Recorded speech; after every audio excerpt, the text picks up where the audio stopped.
Important comments on the events described in Space News 81. Hello, thank you for being here with me once more. I hope you are very well today. I am Marie. Welcome to my channel. This information can be seen as science fiction, or as the viewer sees best, and I post it for entertainment purposes only. Still, I take my information very seriously, and for whoever has eyes to see. I am writing this on the morning of May 25, 2025. The events that took place last Wednesday, May 21, 2025, mark a tipping point and a very important power shift for planet Earth. As the Alcyone Council, represented here by the Taygetans and the Antarians, together with the mighty Urmah Confederation, take total control over all the space around Earth, the shady regressive side suffered a major defeat. This is to be celebrated. Actions like those of that day had not occurred in this solar system since the days of the old Tiamat Wars. However, as I was saying in my latest edition of Space News, number 81, being realistic and objective here, Earth is not liberated yet, as there is a lot still to be done. The evil side, or however you want to call it, still controls the governments on Earth and all the dark agendas that they roll out, and because of the major defeat they just suffered, they most surely will try to accelerate their manipulative and civilization-transforming events, as they know that they are losing power, and that they no longer can use space directly without being intercepted by our powerful fleet. They will also do their best to regain control over Earth's space, yet it is difficult for them to do so without directly violating half a dozen space laws, and if they do so, they would turn the rest of the Federation races directly against them, all those who right now have opted to remain on the side and observing, if not neutral to this event. I know many of you out there want to know what your favorite star races are doing, or at least what they are saying about all these recent events, but as I know many of them have a nurtured amount of followers and fans on Earth, I'd rather not go down that road for fear of hurting and offending them. What I must say without saying names is that the non-reactivity of most other Federation and non-Federation observing star races is very disappointing. Only 3 star races have sent us messages of support, but we decided not to say who they are for strategic reasons. All the others are notorious because of their silence. I must also say that the events of last Wednesday, the 21st of May, 2025, are in no way against the peaceful people of Andromeda, whom we deeply respect, despite their complicated and highly contradictory ethical system that, in our eyes, looks more like apathy and fear of being proactive in any way or kind as it generates unwanted karma, so they say. They don't want to generate more karma, they say, and that makes me feel that they are an old and tired race, which they are, that has grown lazy and only wants to get along well and rest.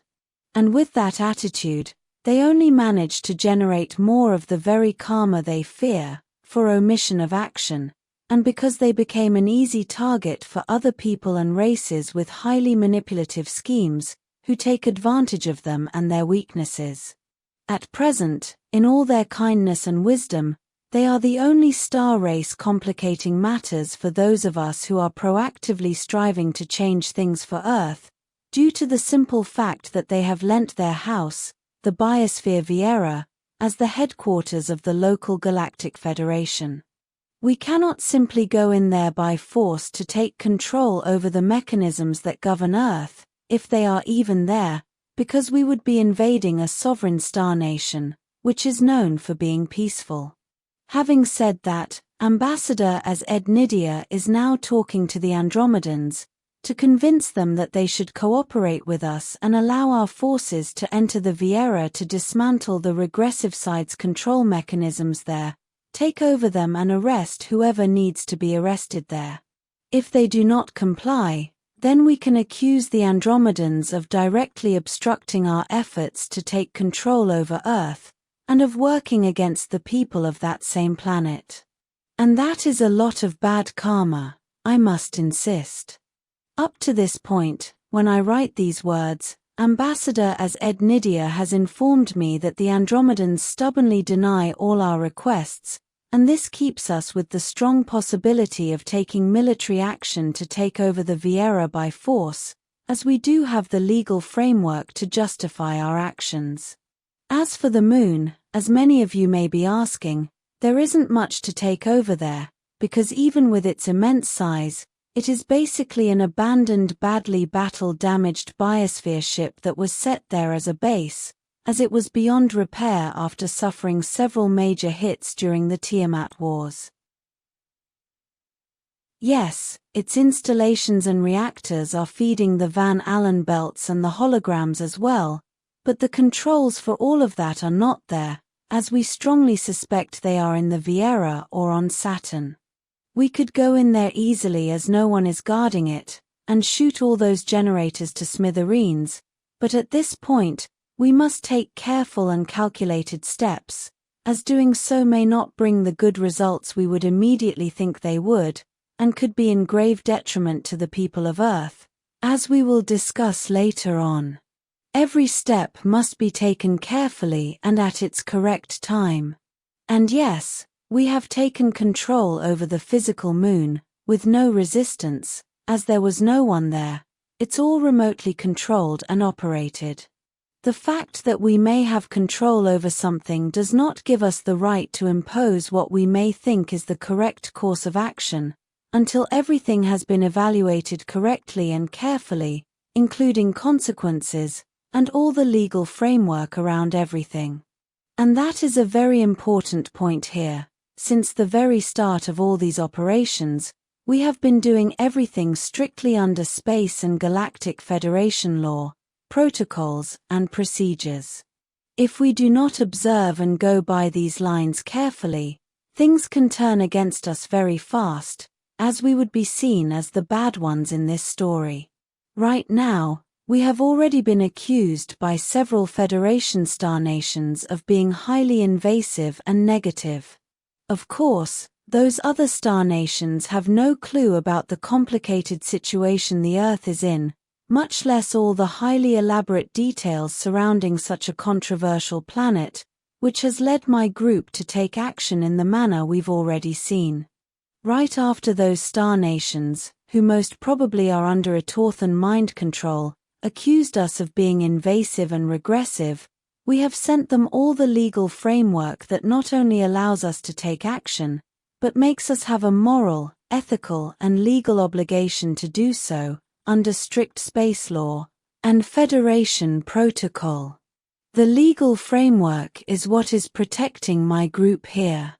We simply cannot turn off all the holograms being generated from the moon, and make ourselves seen by everyone on Earth, thus ending the Matrix on Earth as we know it, because, and as I have explained before, the Matrix on Earth, as is the case with every other Matrix, is not only a place, it is the consequence of the people who generate it. In other words, the people of Earth are the Matrix. Therefore, we do not have the right to destroy the reality that the vast majority of the inhabitants of Earth openly want, even if they want it simply because they are not aware of the existence of any other option. Millions of starseeds on Earth openly desire to join the stellar community and are ready for it immediately. Most of you out there who are listening to me are more than ready, overcooked even, if I may say that, or you wouldn't even be here, and I hear your frustration. But from other valid points of view, it is their planet, not ours. And by using the word, ours, I am including all of you starseeds listening to me out there. And this is where I am forced to agree with what the Galactic Federation claims. Most people need an evolution of consciousness simply to be able to digest the shock that will come as the Matrix collapses. And all we can do is remove the blockages and the manipulation that is keeping them stagnant while they attempt to evolve. And the people who are guiding them simply by example are all of you starseeds out there, as it is your job to show and offer them other options. Just do it wisely, as we all know that they don't react well to these subjects. Then we have another problem, and it is all the NPCs or background people, who simply look as if they had a soul, but are empty inside and are simply part of the system. Those will change automatically as things move along, as they brainlessly only follow matrix tendencies, so it is a waste of your time to engage with them. How to sort who is difficult, and ethically, it may not even be advisable to label anyone as such. I will talk about this subject in another video. Another problem NPCs are generating is with the rescues, as we cannot know who is real and who is not, so we must assume that they are all real people, despite the dangers of doing so, and sort them out later, without labeling them as NPCs.